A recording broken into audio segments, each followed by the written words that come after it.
Rogue Prince of Persia art direction and music. So the last time they did one of these, it was actually hilarious. I think we watched it on stream. It was the traversal one. And I'm just going to show the last 30 seconds of it because it was like really funny to me. We'll be back next week with a dive into the music and art direction of the game, so don't miss that one. Because I literally got this exact same thing. I wouldn't be surprised if some of these is actually from my YouTube. That's probably pretentious, but I do feel like I have exactly these same comments in my YouTube videos for Rogue Prince of Persia. So we're gonna see, like, do they address that in this video? Hello and welcome back to another community update for the Rogue Prince of Persia. This time around we'll be talking about the art direction of the game. Oh, they're gonna do it already. This includes a bit of a dive into the absolutely banging soundtrack and who's behind it, and we'll also dive into the soundtrack is really good. But first, let's start with the art of the game itself. Since the Prince of Persia game is above all an epic and adventurous tale, the team was inspired by old Persian miniatures that were often used to illustrate books of Persian tales. Said this was the angle, and I never thought of that when I was doing my initial first look of it. Someone did say, you know what, Persian art, if you look at the actual landscape, you'll see these patterns. And the patterns are like Persian Since prints. the Prince of Persia game is above all an epic and adventurous tale, the team was inspired by old Persian miniatures that were often used to illustrate books of Persian tales and are often said to have a dreamlike quality. The Rogue Prince of Persia is a tale that someone is recounting. At the very beginning of the game, there is a narrator saying exactly this. Let me tell you my story. The story of a reckless young good prince fit. wanting to save the kingdom. Battle scenes, myths and legends were the main scenarios depicted in these miniatures, so that was another tick in the box.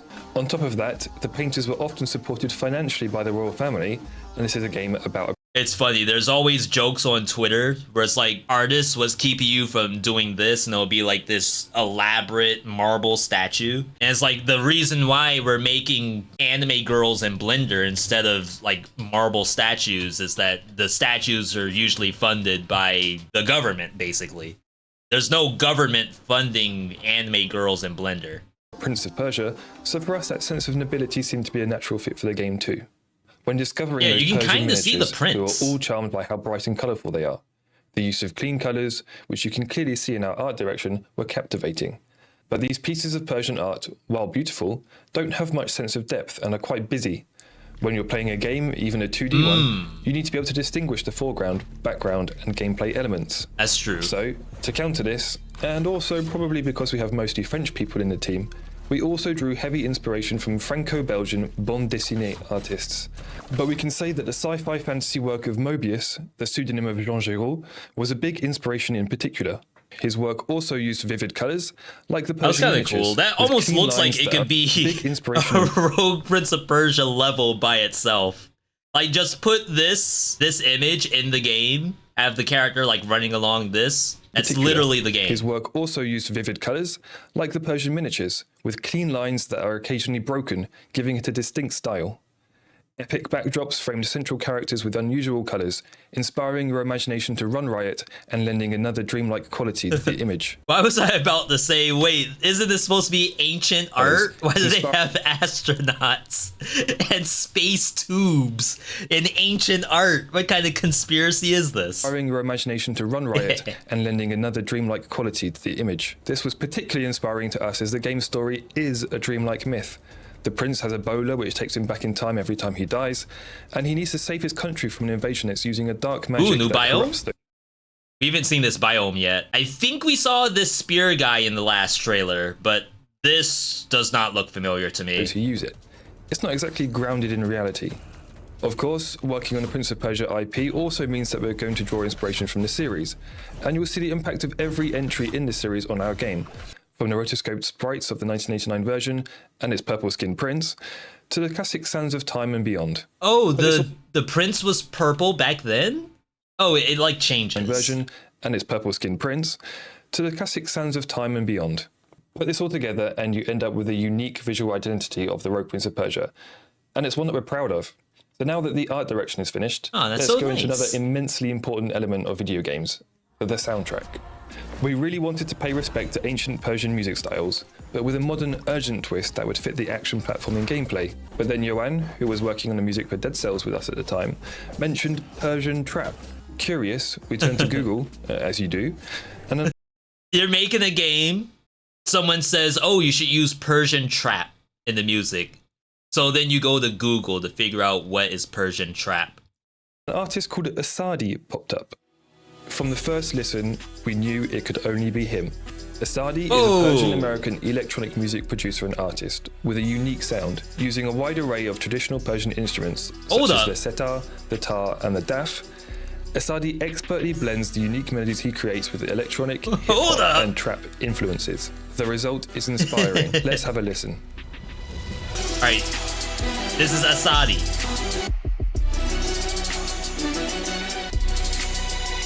Why am I only just now hearing about this? This is a really good track. Ooh, Kick the Rock? These are new. I don't think this was in the original demo that we did. A little bit of the outplay potential. OST available May 30th. Without his efforts and enthusiasm, the Rogue Prince of Persia would be much, much poorer. Last but definitely not least, he also worked to elevate our animated trailers to a whole new level. And yes, I said trailers plural, because there's one you still haven't seen yet. Oh snap. They're still cooking animated trailers? Speaking about the trailers, let's talk a little bit about how the animation studio La Cachette brought the Prince to life. La Cachette are the talented studio behind the animation of the award-winning series Primal, so you can see why we wanted to bring them onto our project. Studio. They've also made episodes for Love, Death and Robots, Star Wars Visions and more. Ooh. So we were pretty confident in their ability to make some amazing character-based... Isn't Star Wars Visions good? I swear that made its rounds on Twitter, and I haven't heard about it since. But I think I remember hearing it was like really good. I'm not a Star Wars fan, so I'm gonna leave it up to the Star Wars fans to say yes or no. But then again, Star Wars fans can't always be trusted. Traders. On if something's good or not. And they definitely delivered.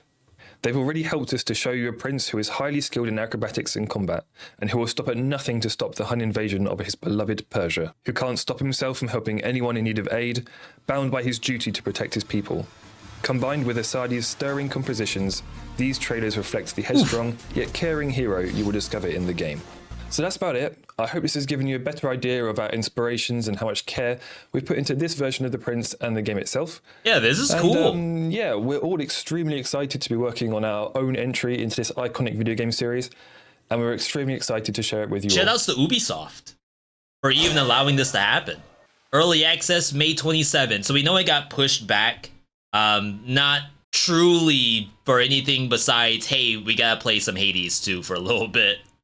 And like the devs admitted that themselves, like, hey, we kind of want to play Hades 2, so we're going to just push it back and consider us on vacation this week. Seeing the inspirations, I didn't know those Persian paintings were based around miniatures, and seeing the influence of original Prince of Persia and that being where you got the purple skin idea was awesome. Can't wait for this to come out. Yeah, this is exciting. And obviously we'll be there day one. Right now, honestly, the part I'm more hyped about than I was previously is the music. I don't know why, but seeing Homeboy like jam out to the Persian trap, now I'm like kind of invested. Now I gotta look at this myself. We'll change out all the Dead Cells music for Rogue Prince of Persia music. That's too funny.